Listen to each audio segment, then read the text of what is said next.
Hello class. In this video I will attempt to explain to you how the history of the people who now inhabit Britain during the years 440 to 1066 AD led to a shift in language from Latin and Celtic to an old version of what we now call English. These events were small and incremental, but in that period of time between 1600 and 1000 years ago, a new language was born. From the invasion of Britain by the Romans in 43 AD, many Britons either spoke Brittonic, which was the indigenous language of the islands, or they began to speak Latin.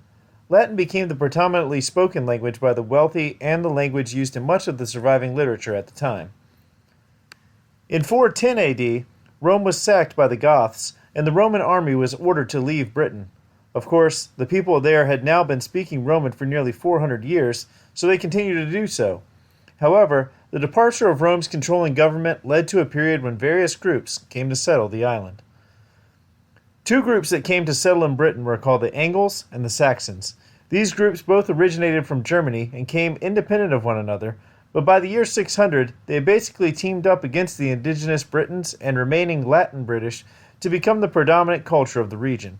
We know this because by 700 AD, most of the literature being written was in a new language that was a mix of Old Brittonic and Latin, but more than anything, it resembled the German of the Anglo-Saxons. This became known as Old English. As Britain moved from the period of 700 AD to 1066 AD, it saw heavy settlement in the north from people who came from Scandinavia, the Vikings. The languages of Norwegian, Swedish, and Danish had additional influence on the English language. Lastly, when the Normans from France conquered England in 1066, they brought with them their own language, which merged into what became known as Anglo-Norman for a period of time.